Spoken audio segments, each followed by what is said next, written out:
Welcome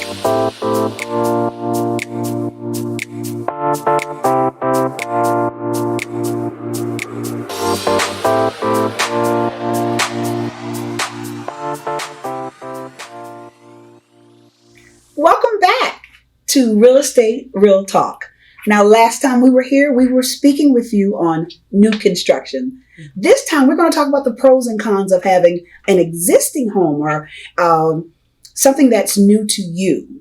Now, what I have found, that I've found a lot of good flips in the market. There are a lot of investors that are gutting houses and just making these homes brand new. So what do you think, Devin, about that?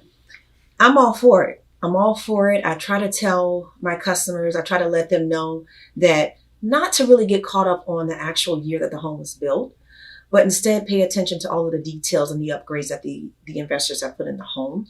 There's a lot of investors that are literally gutting the homes. They're putting in new kitchen cabinets, granite countertops, new fixtures, fresh paint. They're doing all kinds of things. So, and you're really pretty much getting like a new home. So I just let them, and you're getting it for a good price too. That's the main thing. Where's the value? There's a lot of value in flips. Absolutely. I think for flips, especially when it's the big ticket items like a new roof, a new AC, a new HVAC, all that, and that's what they'll do, because when investors are going in, they already have a bottom line, right? So they're saying, hey, I'm going to put this much into it. I'm going to make this house worth it. Right.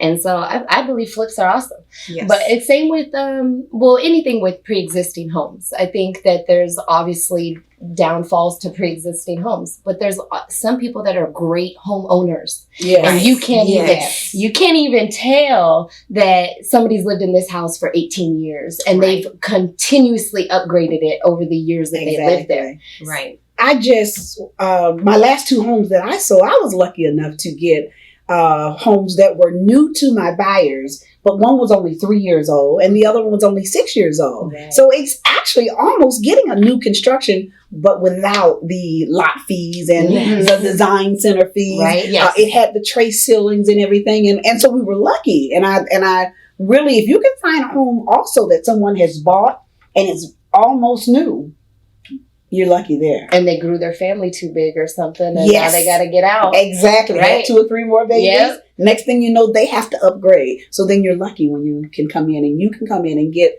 a home that the first buyer has paid all those fees and you are able to. Absolutely. And I mean, again, like I said, I'm definitely all down for flips, for rehab homes. But, the downside to that is, you do have some previous owners that own the home and they just lived in the home. They didn't maintain anything. What people don't realize is that, you can have a roof for 25 years. Yes. And it can work just fine for you. You don't necessarily have to replace your roof in 15 years. You can get an additional 10 years on your roof as long as you take care of it and maintenance. Mm-hmm. I feel like what the problem with that is that what people don't know with existing homes is like if the roof is old, it's hard to get insurance. Yes. So that's a whole thing. When you're going to purchase this house, now I have to worry about, do I need to replace this roof before we can close? Right? Or is it only going to be a cash or conventional loan, whatever it may be? Absolutely. Mm-hmm. I like a house that's settled. A lot of times when I'm buying an existing home, their question will be, I see a crack on the back. Right. But every home has the settle. Absolutely. So there are going to be some things that you're going to see. And that's where it's so important to have a realtor. I'm always amazed when I see people out looking for homes and they are not with a realtor. Yes. One thing I don't think that people understand is when you are a buyer, you don't pay for the realtor. You get me for free. Absolutely. So why would you shop without me and the other person's going to pay for me? I feel like it's just no education. They don't know what realtors do. And they have no idea where to find a realtor. Oh, I mean, there's so many of us out here. And you probably know one, right? But you just don't know what they do, or you don't know like how they can help you. You know what? That is so awesome that you said that, because that's what we're going to be talking about next week. Are you reading my mind? I am. Next week, we're going to be talking about all the players in the real estate transaction.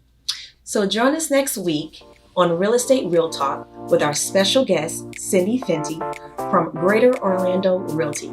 Thank you so much for joining us, and we'll see you next week. Bye.